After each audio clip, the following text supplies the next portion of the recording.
Hewan itu merupakan makhluk yang unik untuk kita kaji karena setiap hewan memiliki ciri masing-masing.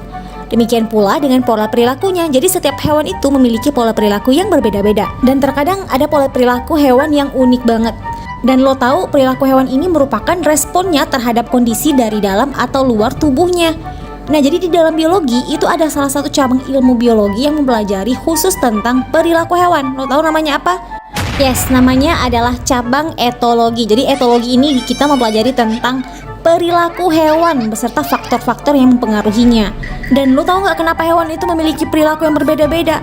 Yaitu ada dua kemungkinan. Yang pertama adalah bawaan genetis atau bawaan sejak lahir, dan juga akibat proses dari belajar atau pengalaman dari lingkungan. Nah, jadi memahami perilaku masing-masing hewan itu menjadi hal yang sangat penting untuk dikaji, terutama dalam memahami perilaku hewan yang telah mengalami domestikasi. Domestikasi itu apa? Jadi domestikasi hewan ini merupakan proses perubahan karakter genetik, fisik atau perilaku hewan liar dari generasi ke generasi sehingga mereka tuh bisa beradaptasi gitu hidup sama manusia. Dan salah satu hewan domestikasi yang perilakunya itu unik banget untuk dikaji adalah kucing.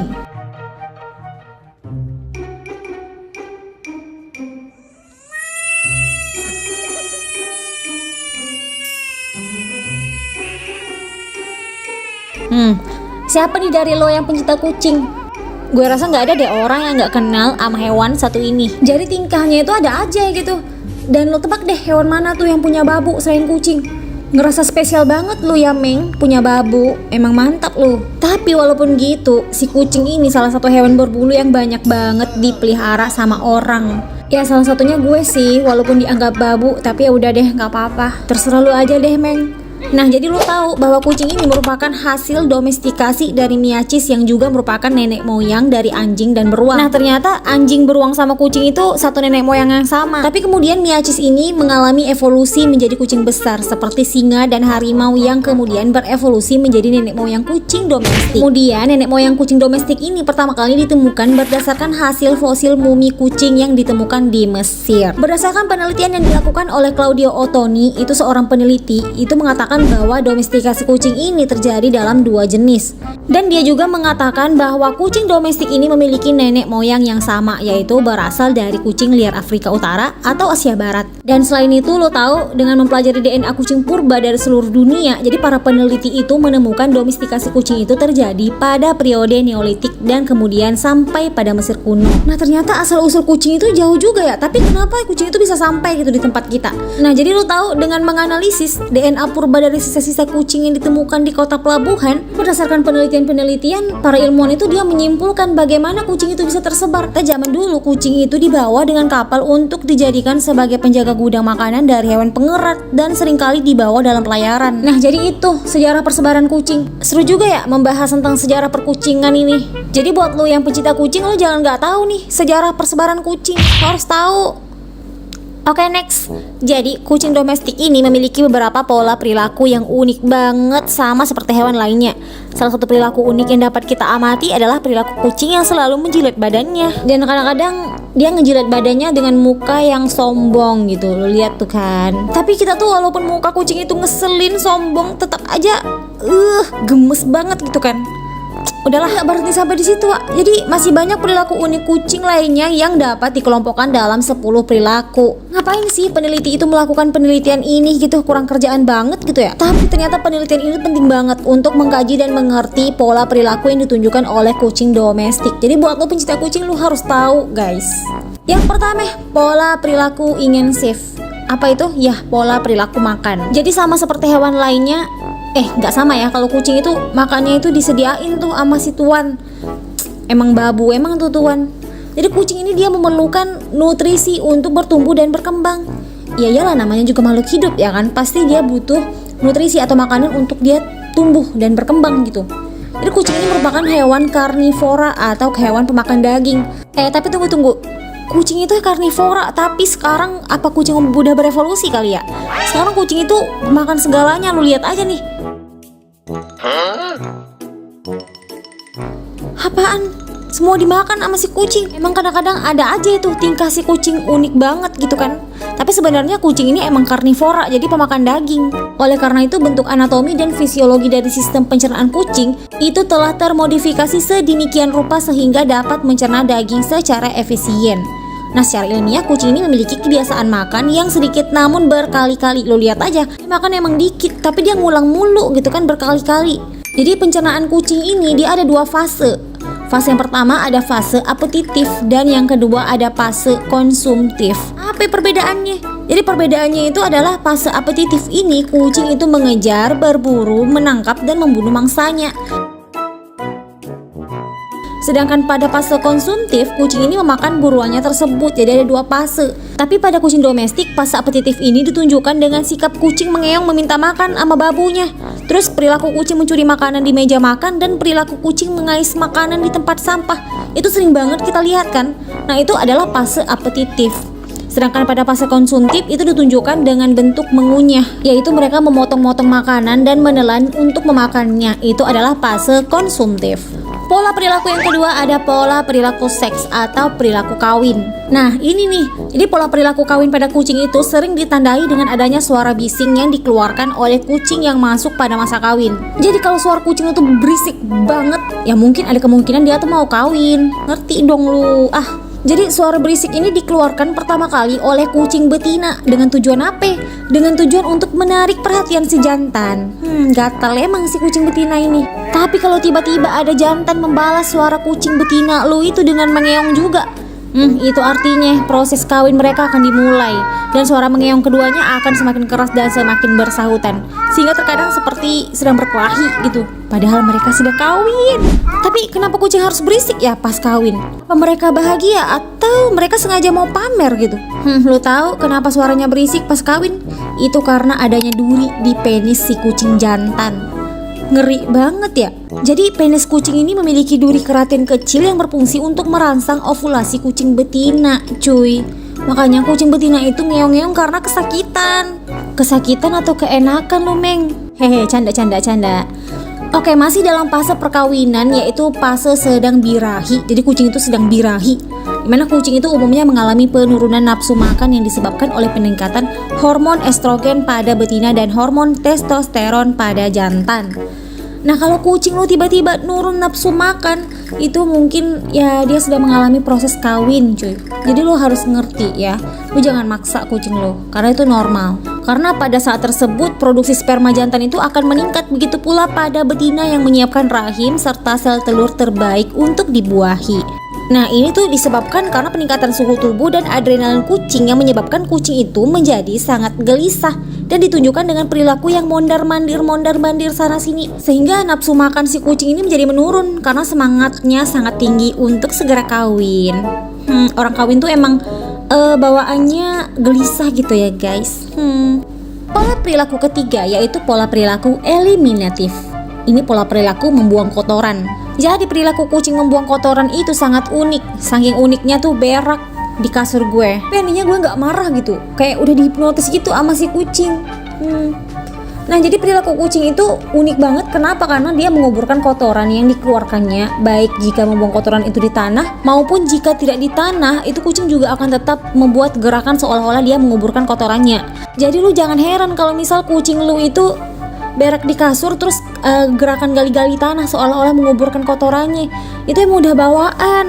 Udah, lu gak usah marah, lu terima aja, tainya itu buang. Karena berdasarkan ahli etologi itu udah naluri kucing gitu, bahwa perilaku kucing menguburkan kotorannya itu udah merupakan sifat alamiah yang dimiliki oleh si kucing. Tapi ngemeng-ngemeng, kenapa ya kucing ini menguburkan kotorannya? Ya sih emang udah naluri, tapi pasti ada alasan si kucing. Nah, lo tahu perilaku ini terjadi karena si kucing itu menganggap manusia itu sebagai makhluk yang lebih dominan di bumi dibandingkan dengan dirinya. Jadi dia merasa ada tanggung jawab gitu, merasa perlu menguburkan kotorannya. Dari mana lu tahu? Perkenalkan, gue alumni kucing. Makasih. Perilaku selanjutnya ada perilaku investigatif. Perilaku ini pada kucing umumnya kita lihat dari sifat kucing yang suka mengendus benda yang ada di sekitarnya. Usahakan benda, kaki kita aja sering banget dia endus gitu. Lu tahu kenapa? Karena kucing itu memiliki indera penciuman yang tajam, bahkan dapat menghafal bau dari pemiliknya. Jadi penciuman yang tajam dari kucing ini juga digunakan dalam membentuk identifikasi tempat sekitarnya untuk mengetahui apakah ada kucing lain di sekitarnya atau enggak gitu. Jadi dia itu peka banget terhadap rangsangan. Selain itu, mengidentifikasi keberadaan kucing lain, indera penciuman kucing ini dapat dimanfaatkan pula untuk mengidentifikasi keberadaan predator dan mangsa dari kucing tersebut. Itu salah satu alasan kenapa kucing dibilang cerdas, yaitu karena kucing itu peka banget terhadap rangsangan, sehingga dia itu tahu apakah ada predator atau enggak. Jadi dia udah mempersiapkan diri buat ngerati tuh si predator. Perilaku selanjutnya ada perilaku agonistik. Perilaku ini merupakan perilaku menantang dari kucing yang muncul ketika mereka merasa terusik.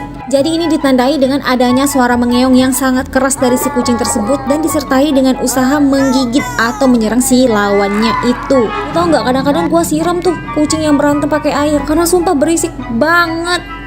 Tapi lo tau nggak kenapa perilaku ini bisa timbul dari kucing? Yang pertama, karena sikap kucing yang ingin menantang dan merebut kekuasaan. Jadi kalau ada kucing datang ke rumah lu, terus kucing lu langsung nyerang, itu karena kucing lu takut. Karena takut apa? Karena takut si kucing yang baru datang itu merebut kekuasaannya di rumah lu. Buset dah. Yang kedua itu karena sikap menantang kucing yang disebabkan pengaruh hormon baik pada kucing jantan maupun betina. Aduh, udah kayak perempuan PMS aja ya, marah-marah mulu karena hormon. Yang ketiga itu karena sikap menantang yang diberikan induk kucing untuk melindungi anaknya. Ya iyalah, ya namanya ibu pasti dia akan melindungi anak-anaknya ya kan. Terus yang keempat, perilaku kucing yang senang bermain-main dalam berkelahi, tapi ujung-ujungnya mereka malah kelahi sungguhan. Dasar kucing, ada aja deh. Kemudian selanjutnya, perilaku agresif kucing itu terjadi karena instingnya dalam mengejar mangsa. Jadi emang udah insting mereka gitu. Dan selanjutnya, perilaku agresif ini terjadi karena insting kucing mempertahankan makanan yang dimilikinya. Jadi secara nggak langsung lo lihat kucing itu sebenarnya pelit bin medit. Jadi kalau udah punya makanan jangan coba-coba tuh kucing lain mau ngedekati, nggak bakal mau dia berbagi. Emang dasar medit emang. Dan yang terakhir, perilaku menantang yang terjadi karena rasa sakit yang dialami oleh kucing. Jadi kalau kucing sakit itu dia lebih agresif gitu. Perilaku selanjutnya ada perilaku alelomimetik. Itu perilaku meniru. Jadi sama seperti hewan lainnya, kucing itu juga memiliki kemampuan dalam meniru tingkah laku, baik itu tingkah laku manusia maupun sesamanya. Tahu ada sebuah penelitian yang judulnya itu lakukan seperti yang saya lakukan. Penelitian ini dilakukan oleh Claudia Fugaza, seorang ahli perilaku hewan bersama dengan rekannya yaitu Fumi Higaki.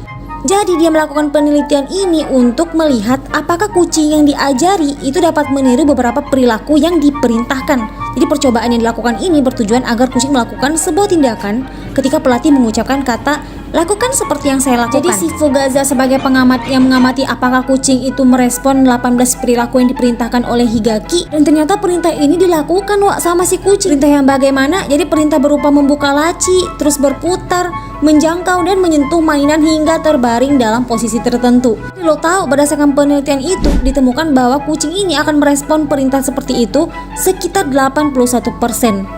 Perilaku selanjutnya yaitu perilaku mencari perlindungan. Nah, perilaku kucing dalam mencari perlindungan ini sering banget kita lihat dengan kebiasaan kucing memasuki di tempat yang sempit seperti kotak kardus, terus sela-sela kecil. Lu pasti pernah kan dengar orang bilang, jangan-jangan kucing itu benda cair.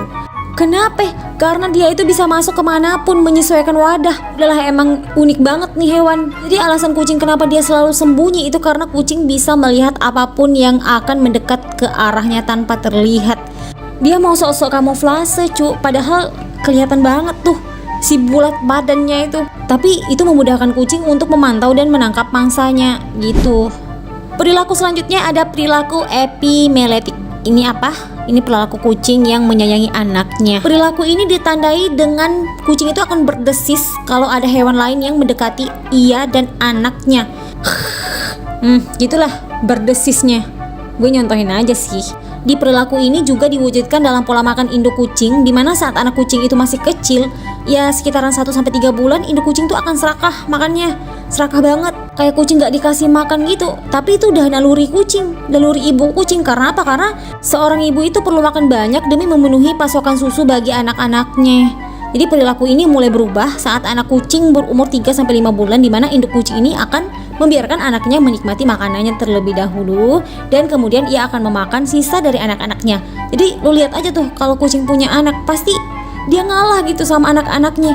Anak-anakku tercinta, makan aja dulu, ibunda belum lapar. Padahal dia lapar banget cuy, tapi dia itu naluri seorang ibu, biarlah anak-anakku makan dulu gitu. Ya itu gue terjemahin biar lo tahu. Dan perilaku kasih sayang ini juga dapat ditunjukkan saat ibu kucing itu dia menjilat bulu-bulu anaknya.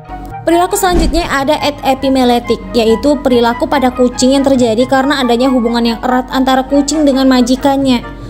Kalau bagi pencinta kucing bukan majikan sih, tapi babunya. Di mana kucing itu diberi makan oleh pemiliknya, para kucing ini akan melihat pemilik sebagai figur induknya. Jadi kucing itu memandang kita sebagai ini induk gue ngasih makan nih, padahal bukan induk sih, kayaknya babu deh. Dan selanjutnya yang terakhir ada perilaku maladaptik. Jadi secara ilmiah kucing itu suka bermain-main, bahkan bermainnya itu dalam hal berkelahi. Kadang-kadang kita takut gitu kucing itu kayak kelahi, padahal dia itu bergurau, bercanda. Tapi ada kalanya perilaku ini dikeluarkan untuk majikannya. Misalnya perilaku agresif hingga menggigit majikannya. Ya, perilaku ini berkaitan erat dengan perilaku agonistik pada kucing yang akan keluar jika disebabkan gangguan baik dari dalam yang dipengaruhi oleh hormon tubuhnya, dan juga dapat dikarenakan karena adanya sikap ingin melindungi teritorinya. Jadi perilaku ini sebenarnya dipicu oleh nalurinya sebagai seorang pemburu. Jadi ini 10 perilaku dari si kucing, perilaku unik dari si kucing. Coba buat lo yang tahu perilaku apa lagi yang nyeleneh dari kucing ini, yang unik banget dari kucing yang membuat lo tuh ada yang benci dan ada yang semakin sayang banget sama si kucing. Udahlah, ini aja dari gue, semoga bermanfaat buat lo. Dan kalau lo suka silakan lo subscribe guys, subscribe dan komen. Terima kasih.